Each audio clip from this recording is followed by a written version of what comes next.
Hi, Captain, and welcome back to Soul Horoscopes Weekly Edition. I'm your host to the universe, Christopher Witecki. Nice to see you again. We are chugging along through Pisces. This week, this horoscope has been brought to you by Lightcast Boot Camp. This is the class that we teach at Soul Garden on how to manifest realities from our AMIT School of Manifestation. It's all of our Jedi minds put together in the formula for spiritual success. It is a formula. It is repeatable. There's a new world around the corner. And watch the horoscopes to see just how much we have our thumb on this. But there is a new world around the corner. And if you want to be a player in the new world, if you want to be a leader in the new world, take this class now. We even finance it, so you have no excuses. And I do want to invite you down to our mothership, soulgarden.me. We are building a community of the most remarkable souls on the planet, living their brightest. If you want to hang out and rub elbows with the bright ones, come on down. At least register so we can send you an email. We got all sorts of resources down there for you. Office hours on Tuesdays and Thursdays. We've got the Love Lounge where you can come chat and hang out and listen to inspirational music, where you can learn more, you can buy classes. I mean, it just goes on and on. We are your best friend. And we even have writers down here. Queen Mary is writing about Schoolhouse Rock. She's excited to go back to school, she says. Sounds like a Capricorn. Capricorn would get excited to go back to school, probably getting all of your supplies bought early. Very Capricorn. Now, speaking of the Capricornians, this month we are working on your intellectual state of awareness, and we're in Chapter 2 as we move into Chapter 2 this particular week. Now, as you know, you are a soul living on Earth incarnate, and one of the parts of you is your mind, your thoughts. All these thoughts racing on many, many levels, calculating information coming in, calculating, contrasting, and looking at, and devil's advocating, and coming to conclusions, and coming to attitudes, and filtering things, and not even paying attention to others. It's a huge thing to wrangle. In fact, I think the mind is the biggest problem we have as humans right now. We do not know how to manage our intellectual state of awareness. But it is something that works for us. It's something that works for your heart. It's not something that you should be working for. And I certainly don't believe you have to have medication in the end. Maybe as a way to the end, but in the end, human beings were doing it for a long time without it. So where are we? On Monday, it's time to make a decision.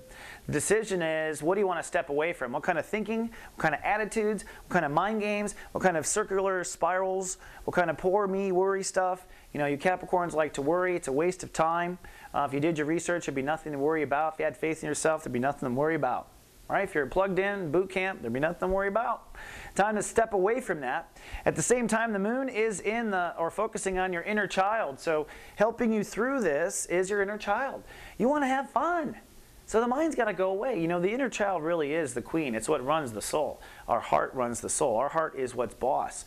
And if this peckerhead mind of yours keeps making it no fun, then get it in line. Tell the mind who works for the queen.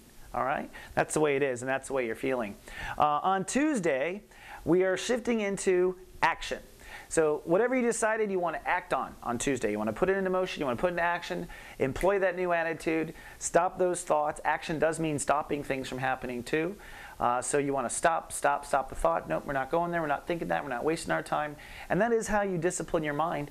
You stop and rewrite. Every time you catch yourself doing something, you stop and rewrite. It's part of what we teach in boot camp to get on top of our soul. The moon is still in the focusing on your inner child on Tuesday, so you're still inspired by light as you're doing some of this work. Now, for those of you that I watch over personally in the Guardian Agency, I'll be sending personal text on Tuesday that go to your natal chart and talk about what it takes for you to take action and what inspires you to get up off the couch. So a little extra incentive there for those watched over. On Wednesday, we hold space, and this is where we're moving into Chapter 2. The sun's at 10 degrees, and whammo, look at this. A blessing from the universe, a soul pyramid in Earth, which is a grand trine. Now, this grand trine is going to only get tighter and more efficient as the week goes on, only kind of tighten the noose a little bit. But it's a good noose, because what happens when you have these complementary angles of planets is it represents that the soul begins to stir. The energy begins to flow, because these three states of awareness are hardwired for a period of time with the gravity disbursement of those planets. Now, what this means for you is, on the one hand, Jupiter and Taurus. The universe wants Capricorn's heart to grow, grow, grow, grow, grow. Okay? Basically, you control so many things on Earth. There's no way we're getting to the age of enlightenment unless Capricorns are going to their heart as the resource of what to do next. No more Capricorns living just in their ego. Those are bad Capricorns. We don't like that. We want you to be ruled from your heart. That way your power leads to good for mankind.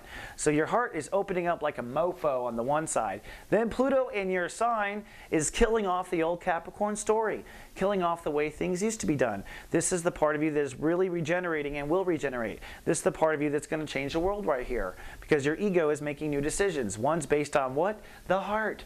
But what has to happen? Mars retrograde.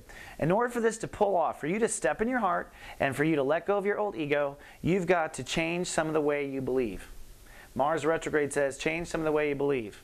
Mars will continue to be retrograde for a while. You might have thought you knew everything. Mars retrograde says, nope, change some of the way you believe.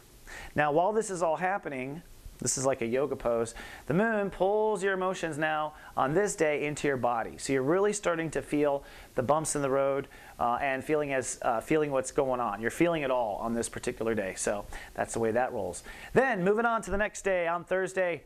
Now on Thursday, the moon continues to make you hyper aware. You're hyper focused in your body and you're feeling every bump in the road. The noose tightens. Chiron rules the day on this particular day. And lo and behold, online comes Neptune. Neptune 1 degree.